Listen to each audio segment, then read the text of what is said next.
저는 오늘 하나님은 왜 이 일을 허락하셨을까요? 라는 제목으로 함께 하나님 말씀 나누도록 하겠습니다.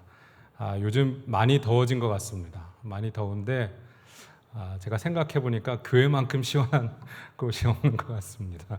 네, 정말 더운데 정말 교회가 제일 시원한 것 같습니다. 네, 이렇게 시원한 곳에서 예배드릴 수 있는 게 참 감사합니다.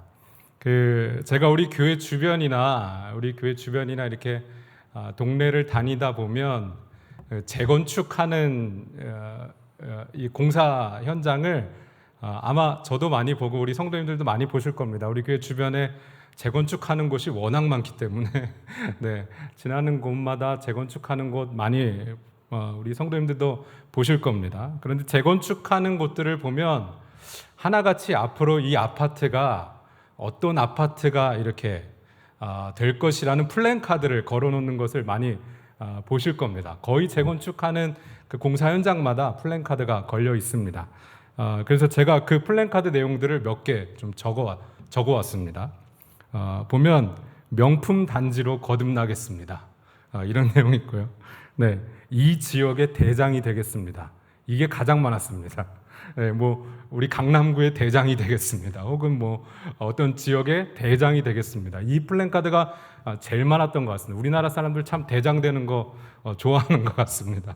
네, 그리고 주로 럭셔리와 프리미엄이라는 단어가 꼭 반드시 들어갑니다. 그래서 럭셔리에 프리미엄을 더하다, 명품 프리미엄 단지, 품격의 프리미엄을 더하다, 조용한 럭셔리도 이렇게 조용한 게 있는 것 같습니다. 네, 그래서 정말 이 몇 개 안 되는 단어로 어떻게 이렇게 다양한 표현을 만들 수 있을지 놀라울 정도로 이 몇 개 안 되는 단어로 참 이 아파트가 완공되면 와 정말 대단한 곳이 되겠구나라는 이 기대가 바로 들 정도로 이렇게 멋지게 이렇게 플랜카드를 걸어놓는 경우를 우리 성도님들도 많이 흔치 않게 보셨을 겁니다. 그리고 우리 교회 성도님들도 이렇게 아파트를 재건축해서 입주하신 다시 이렇게 들어오신 분이 많다는 것을 저도 알고 있습니다. 제가 우리 교회 처음 왔을 때만 해도 우리 교회 바로 앞에 있는 1단지가 이미 이렇게 공사를 시작하는 중이었습니다. 공사를 이미 시작해서 저는 그 전에 1단지가 옛날에 어떤 모습인지 전혀 알지 못합니다. 그런데 우리 교회 옥상에 올라가면 지금 1단지 공사 현장을 한눈에 볼 수 있습니다. 그냥 그 전경을 한눈에 볼 수 있습니다. 그냥 이렇게 지상에 있을 때는 이 공사 현장에 가림막이 높게 쳐져 있어서 1단지 공사 현장을 도무지 알 길이 없지만 우리 교회 옥상에 올라가면 그냥 한눈에 어떻게 지금 공사가 진행되는지 볼 수 있습니다. 그런데 특이한 것은 1단지 공사 현장에서 지금 아직도 옛날 그 1단지 아파트 한 개동이 아직도 철거되지 않은 채로 그대로 남아 있습니다. 궁금하시면 한번 우리 교회 옥상 올라가 보시면 확인할 수 있습니다. 그래서 옛날 그 1단지 아파트 5층짜리 건물, 제가 층수도 한번 세워봤어요. 5층짜리 건물이 지금도 그대로 그냥 한 개동이 철거되지 않은 채로 남아 있는 것을 볼 수 있습니다. 아마도 우리 공사하시는 분들 쉬시거나 회의하실 때 쓰려고 한 개동을 그냥 남겨둔 것 같습니다. 그래서 저같이 이렇게 1단지 공사 이후에 온 사람은, 옛날 모습을 알지 못하는 사람은 그걸 보면서 옛날에 1단지가 대략 이런 모습이었겠구나를 짐작할 수 있습니다. 지금 우리 교회 성도님들 중에서도 이 1단지에 사시는 분들도 많고 이 재건축 완공을 기다리시는 분들도 많다고 제가 들었습니다. 그런데 여러분 한번 우리가 생각해 보셨으면 좋겠습니다. 지금보다 지금 1단지 공사장의 가림막을 더 높이 설치해서 이 공사장 밖에서 공사장 안을 아예 볼 수 없게 만들고 그리고 저와 여러분이 1단지 주민이라고 한번 생각해 보시기 바랍니다. 원래 우리가 1단지에 살고 있었는데 명품 아파트 단지로 바꿔주겠다는 그 약속에 우리가 몇 년 동안 이사가는 수고도 감내하고 막 있는 돈 없는 돈 모아서 재건축 비용도 냈다고 한번 가정해 보시기 바랍니다. 그래서 새 집이 지어질 날만 기다리고 있는 상황입니다. 그리고 드디어 완공날이 돼서 이제 그 가림막을 철거하고 새 집을 기대했는데 옛날 그 1단지와 그 건물이 그대로 있다고 한번 생각해 보시기 바랍니다. 이게 만약 내 집이라면 하늘이 무너지는 얘기입니다. 그렇지 않나요? 정말 이날만을 기다리고 내가 그동안 이사가는 수고와 몇 년 동안 정말 있는 돈 없는 돈 모아서 이 비용도 지불했는데 옛날 그 단지가 그대로 있는 겁니다. 그 아파트가 그대로 있는 겁니다. 만약 우리가 1단지 주민이라면 그 분노와 그 허탈감을 아마 이루 말할 수 없을 겁니다. 여러분, 제가 이 말씀을 드리는 이유는 오늘 우리가 읽은 느헤미야 5장이 바로 이러한 내용이기 때문입니다. 여러분, 성경 안에서 거의 유일하게 재건축을 주제로 한 성경이 있다면 바로 느헤미야일 것입니다. 더 정확히는 예루살렘 성벽을 재건축하는 내용의 스토리가 이 느헤미야서에 기록되어 있습니다. 여러분, 만약 이 느헤미야서가 재건축에 관한 이야기라면 우리는 반드시 두 가지를 유념해서 살펴보아야 합니다. 그것이 무엇이냐면 첫 번째로 왜 옛날 예루살렘 성벽이 파괴되었는지와 그리고 두 번째로 왜 이제 와서 다시 그 파괴되었던 예루살렘 성벽을 다시 세우는지를 이 두 가지, 왜 파괴되었는지와 왜 다시 세우는지 이 두 가지를 우리는 유심히 살펴보아야 합니다. 오늘 말씀 1절은 백성들이 그들의 아내와 함께 크게 부르짖었다고 시작하고 있습니다. 이스라엘 백성들이 이렇게 1절에 울부짖게 된 이유가 5절 말씀에 기록되어 있는데 이스라엘 백성들의 자녀들이 종으로 팔리고 밭과 포도원도 빼앗기고 있는 상황인 것입니다. 그런데 이들의 자녀들을 종으로 팔고 밭과 포도원을 빼앗고 있는 사람은 이방 나라가 아니라 어처구니 없게도 같은 동포인 이스라엘의 귀족과 관리들이었습니다. 자녀는 많고 가족들은 부양해야 하는데 예루살렘 성은 완전히 황폐되고 먹고 살 것도 없는데 당장 먹을 것과 세금 낼 돈, 나라에 세금 낼 돈을 내려면 있는 땅이나 포도밭이라도 저당 잡아서 먹을 것과 돈을 구해야 하는 상황입니다. 그런데 돈을 빌려주는 귀족들과 나라의 관리들이 도저히 갚을 수 없는 이자를 매겨서 땅과 포도원을 빼앗아가고 심지어 백성들의 어린 자녀들까지 종으로 빼앗아가고 있는 상황입니다.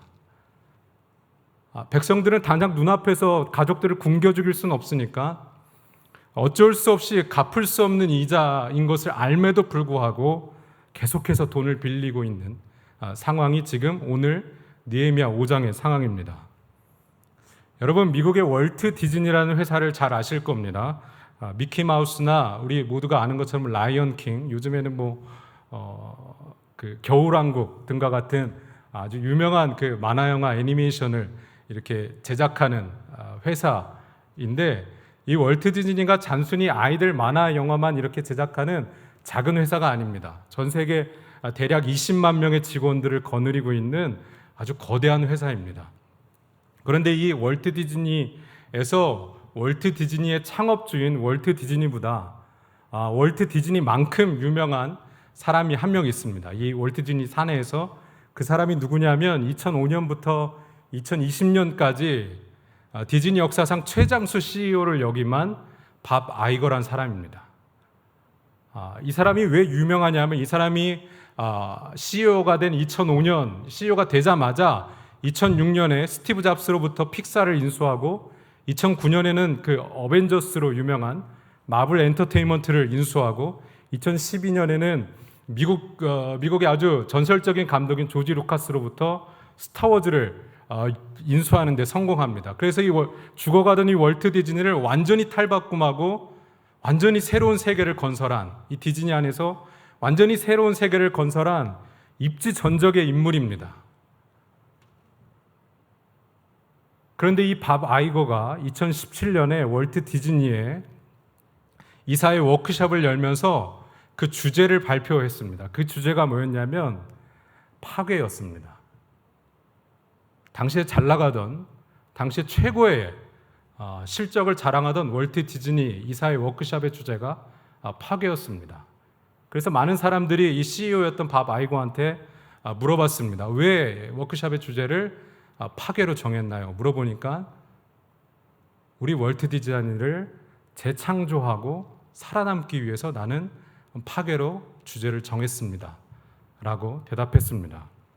여러분, 이 말은 다시 말해서 파괴하지 않으면 기업의 재창조가 불가능하고 재창조하지 않으면 기업이 생존할 수 없다는 이 밥 아이거의 정신 때문이었습니다. 여러분, 오늘 우리가 함께 읽고 있는 예루살렘 성벽은 유다의 마지막 왕 때 완전히 파괴되었습니다.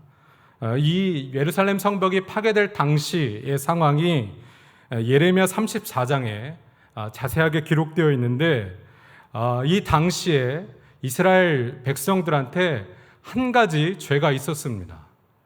하나님께서 이 예루살렘 성을 파괴하실 수밖에 없는 한 가지 죄가 이 예레미야 34장 전체에 걸쳐서 기록되고 있습니다. 특별히 예레미야 34장 17절 말씀에 그것이 기록되어 있는데 우리가 한번 같이 보시도록 하겠습니다. 제가 읽어드리도록 하겠습니다.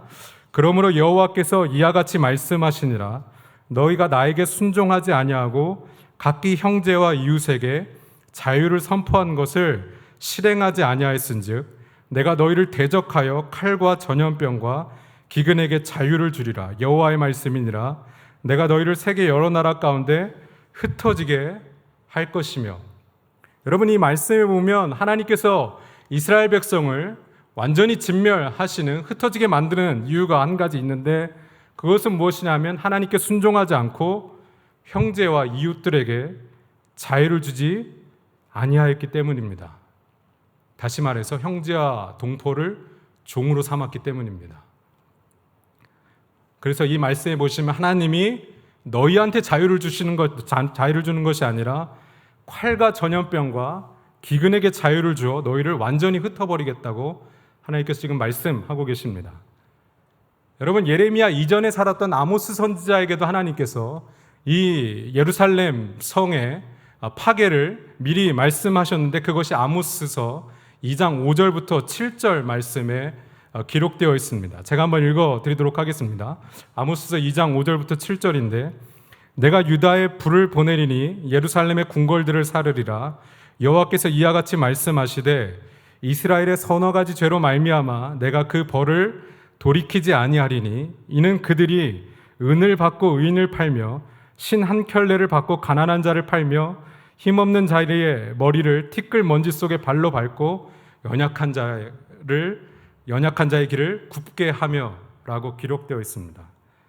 이 말씀에 보시면 하나님이 예루살렘 성을 파괴하시는 그 이유는 이스라엘에게 용서받지 못할 죄 서너 가지가 있는데, 그게 무엇이었냐면 형제와 이웃을 종으로 삼지 않는 하나님과의 약속을 어기고 은 몇 개의 의인들을 팔고 가난한 자들을 신 한 켤레에 팔아넘기고 힘없는 자의 머리를 먼지 속에서 발로 밟고 연약한 자들을 돌보지 않았기 때문에 하나님은 이 성벽을 파괴하신 것입니다. 그런데 오늘 느헤미야 5장에 보면 성벽이 파괴되고 150년이 지났는데 달라진 것이 아무것도 없는 것을 우리가 발견할 수 있습니다. 마치 150년 전 사람들이 이 성에 그대로 살고 있는 것처럼 똑같은 상황이 오늘 말씀에 기록되고 있는 겁니다. 어떤 것이 150년 전 일이고 어떤 것이 150년 후의 일인지 분간이 아닐 정도로 완전히 똑같은 일이 지금 이 예루살렘에서 자행되고 있는 것을 우리가 볼 수 있습니다. 특별히 오늘 7절과 8절 말씀 보시기 바랍니다. 귀족들과 관리들이 동포들에게 높은 이자를 받고 이방에서 겨우 찾아온 동포들을 다시 종으로 팔고 자녀들을 빼앗고 하나님의 기업인 땅을 빼앗고 가난한 자들을 이용해서 이미 많은 것을 가졌음에도 불구하고 가난한 자들을 이용해서 더 큰 부를 쌓기 위해서 악행을 저지르는 것을 오늘 느헤미야 5장 전체에서 우리가 볼 수 있습니다. 여러분, 우리 모두가 역사는 반복된다는 말을, 이 유명한 말을 우리 모두가 잘 알고 있습니다. 여러분, 런던 대학교의 아놀드 토인비 교수 역시 자신의 평생에 이 역사의 반복성과 규칙을 찾기 위해서 자신의 평생을 쏟아 부었습니다. 왜냐하면 이 토인비 교수가 역사는 반복된다는 것을 믿고 있었기 때문입니다. 이 토인비 교수뿐만이 아닙니다. 여러분 19세기의 유명한 철학자 니체와 같은 철학자나 16세기의 마키아벨리 같은 사람이나 심지어 기원전 2세기의 그리스 철학자들조차 역사는 반복된다는 사실을 알고 있었습니다. 굳이 유명한 사상가들 우리가 얘기하지 않을지라도 우리 모두가 역사는 반복되고 있다고 믿고 있습니다. 그런데 여러분 18세기에 프랑스 철학자인 볼테르가 이것에 대해 다음과 같이 말합니다. 역사가 반복되는 것이 아니다. 사람이 반복하는 것이다. 역사가 반복되는 것이 아니다. 사람이 반복하는 것이다. 여러분, 볼테르가 비록 그리스도인은 아니었지만 저는 볼테르의 이 말이 역사의 반복성에 대해서 그 어떤 유명한 말보다, 그 어떤 주장보다 위대한 통찰을 갖고 있다고 생각합니다. 왜냐하면 이 볼테르의 이 말은 사람의 본성을 정확히 간파하고 있기 때문입니다. 여러분, 예레미야 34장과 오늘 느헤미야 5장을 한번 보시기 바랍니다. 150년의 간극이 있지만 정확히 모든 것이 똑같습니다. 150년이라는 시간적인 간격이 있지만 어떤 다른 것도 존재하지 않습니다. 예레미야 34장과 느헤미야 5장 말씀을 보시면 사람의 욕망과 욕심이 반복되고 있는 것을 우리가 볼 수 있습니다.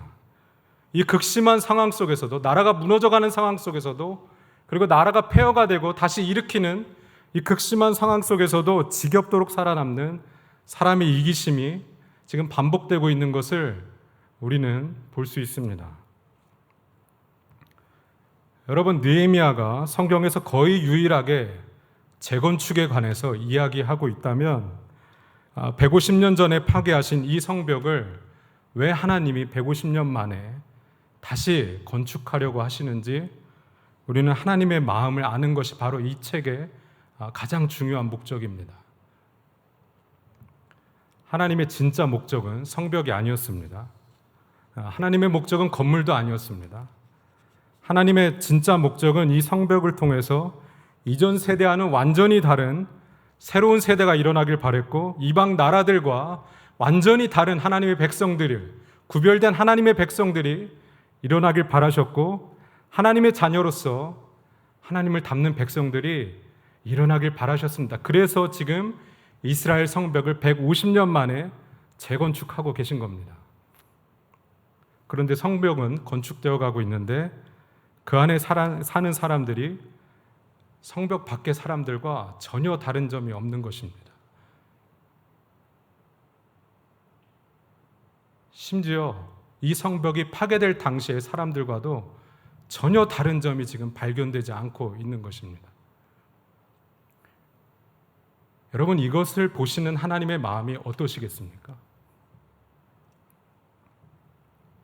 여러분, 우리가 몇 년을 이사하는 수고를 감수하고 수많은 비용을 내고 기대했던 우리 집이 예전 그대로라면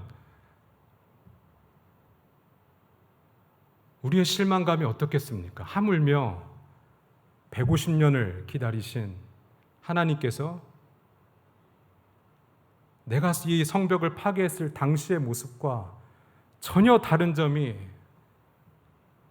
발견되지 않는 것을 보신다면 여러분, 하나님의 심정이 어떠실 것 같습니까?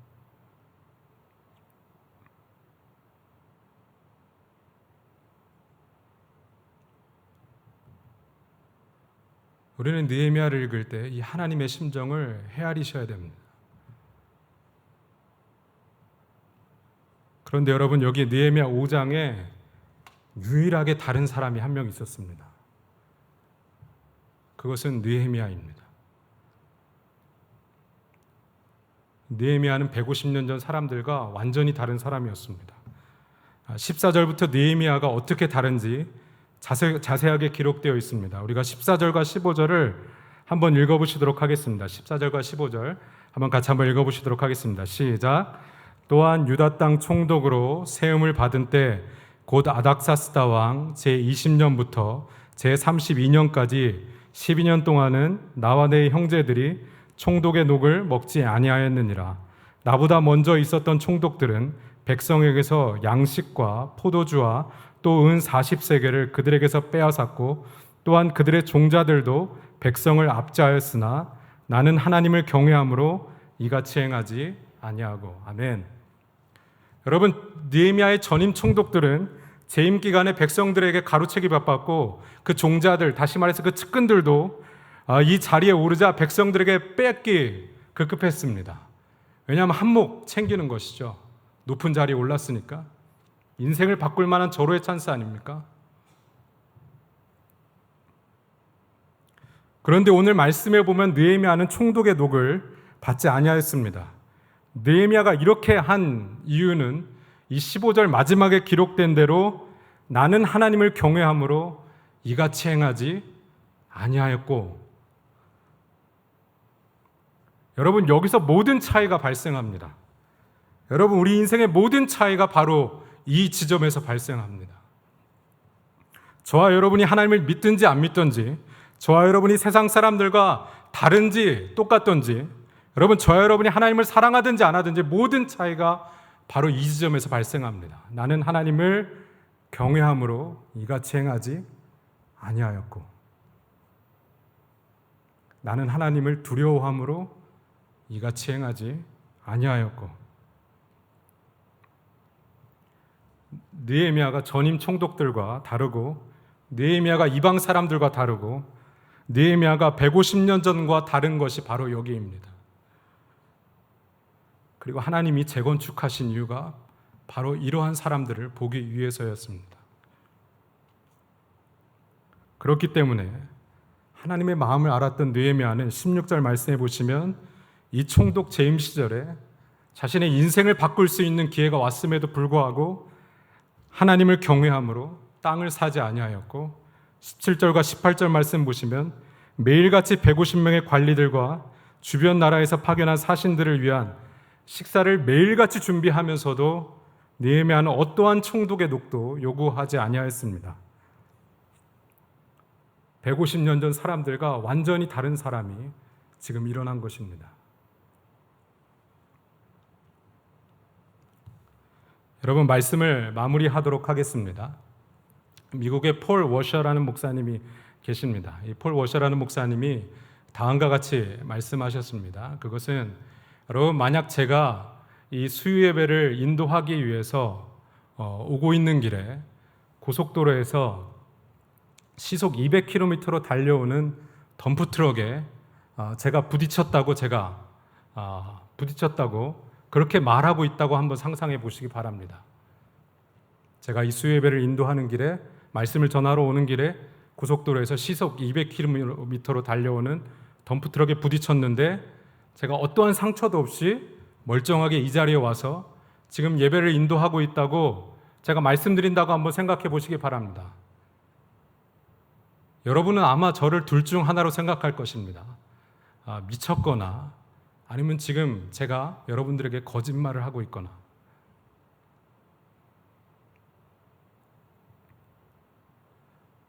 여러분, 고속도로에서 시속 200km로 달려오는 덤프트럭보다 비교할 수 없을 정도로 크신 예수님께 우리의 삶이 부딪혔는데 우리의 삶에 아무런 일도 일어나지 않는다면 둘 중 하나입니다.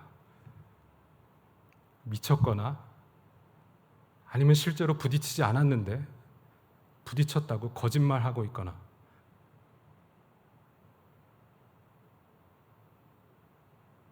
여러분, 오늘 말씀을 통해서 이것을 깊이 한번 생각해 보셨으면 좋겠습니다. 내 삶에는 어떠한 것이 바뀌고 있나?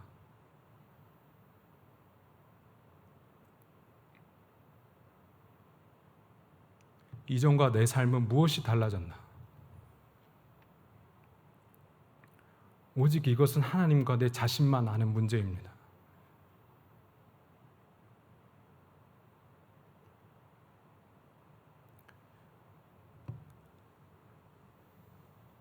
여러분, 오늘 말씀을 통해서 꼭 이것을 점검해 보셨으면 좋겠습니다. 왜냐하면 이것을 점검하지 않고 계속 갔다가는 나중에 큰 낭패를 볼 수도 있습니다.